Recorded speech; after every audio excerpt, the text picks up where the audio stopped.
गौरी गणपतीच्या सणामध्ये कामाच्या घाईत नैवेद्यासाठी किंवा प्रसादासाठी गॅस न पेटवता झटपट बर्फी कशी तयार करायची ते बघूया. पण त्याआधी चॅनेलवर जर नवीन असाल तर अशाच सिंपल रेसिपी बघण्यासाठी चॅनेलला नक्की सबस्क्राईब करा. ही बर्फी अगदी पटकन होते. चला तर मग रेसिपीला सुरुवात करूया.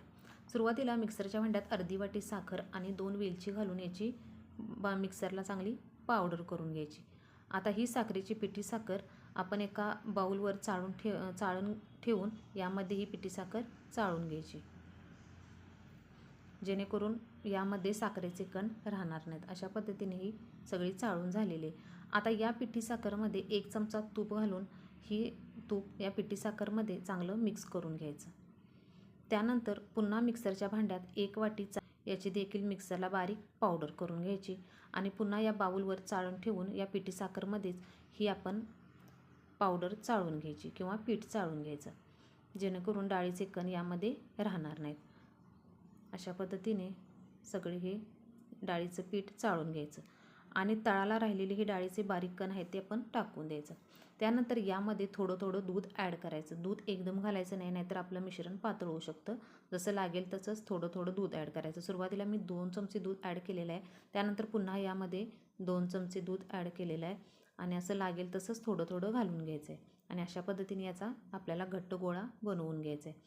आता यामध्ये मी पुन्हा अजून 2 चमचे दूध घातलेलं आहे, म्हणजे टोटल मी यासाठी बरोबर 6 चमचे मला दूध लागलेलं आहे आणि अशा पद्धतीने याचा गोळा बनवून घ्यायचा आहे. जर दूध जास्त झाले तर आपलं हे मिश्रण पातळ होऊ शकतं आणि याची बर्फी पण व्यवस्थित पडणार नाही. त्यामुळे दूध थोडंच ॲड करायचं. आता ज्या प्लेटमध्ये आपण ही बर्फी सेट करणार आहोत त्या प्लेटला तळाला खाली थोडंसं तूप लावून घ्यायचं. इथं तुम्ही बटर पेपर वापरला तरी चालेल आणि आता तळाला मी थोडंसं बदाम घालून घेणार आहे. इथं हे बदाम पूर्णपणे ऑप्शनल आहेत. त्यानंतर याच्यावरतीही आपण पिठाचा गोळा ठेवून सगळीकडे पसरून घ्यायचा. हाताला थोडंसं तूप लावून घ्यायचं, म्हणजे व्यवस्थित हे चांगलं सगळीकडून सेट होतं आणि याला बरोबर अर्धा तास असंच ठेवायचं. बरोबर अर्ध्या तासानंतर हे एका प्लेटमध्ये आपण अशा पद्धतीने पलटी करून घ्यायचं.